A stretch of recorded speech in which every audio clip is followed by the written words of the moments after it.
Hey everybody, I'm here with Jacquard Products and I'm going to show you 6 different ways to make sure that your tie-dyes are as bright and beautiful as they can be. So let's get started. Number 1, get the right dye. The dyes that you find at your grocery store are weak dyes and they're going to fade after just a couple of washes. So we're going to use a professional grade dye. This is Procyon, Jacquard's cold water fiber reactive dye. Procyon is a beautiful dye and it's going to give you those rich, vibrant colors that you're after. Number 2, make sure that you've got the right fabric for the job. Procyon is for cellulose-based fibers. That means from a plant. So you're looking for 100% cotton, linen, or anything else that comes from a plant. Make sure you check on the tag that it's not a blend. A blend means that there's a lot of fibers that you're not going to be dyeing, and therefore your colors are going to appear lighter and not as saturated. Number 3, you need to soak all of the fabric that you intend on dyeing in soda ash. Pick up a bag of the loose powder and fill up a bucket of water. It's 1 cup of soda ash per gallon of water. This step is 100% necessary. Soda ash is what activates Procyon dyes, and without it, your colors are going to run and not stick to your fibers.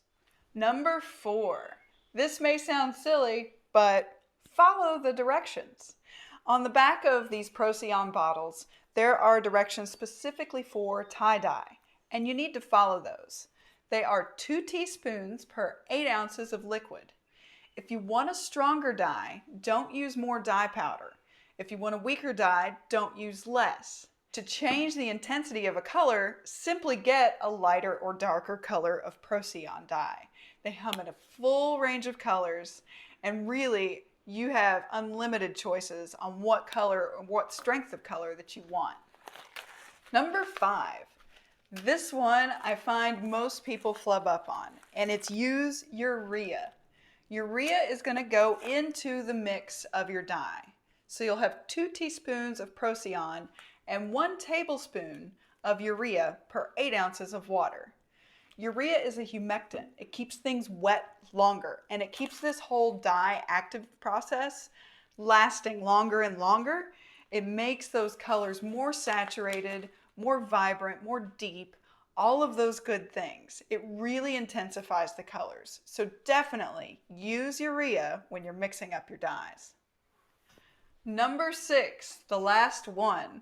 Once you have everything all bound and dyed, tie it up in a bag and be patient.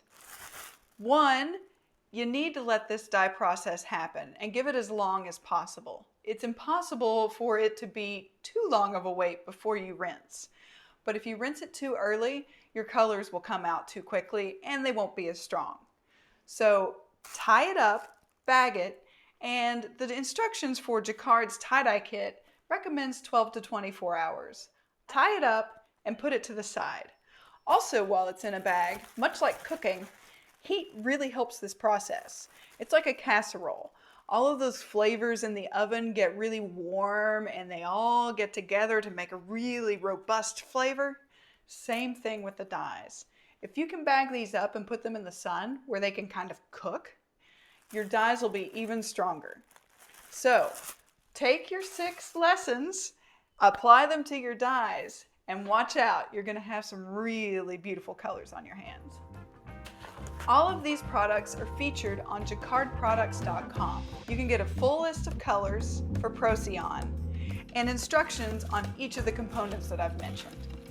Check out jacquardproducts.com and get yourself some tie-dye on.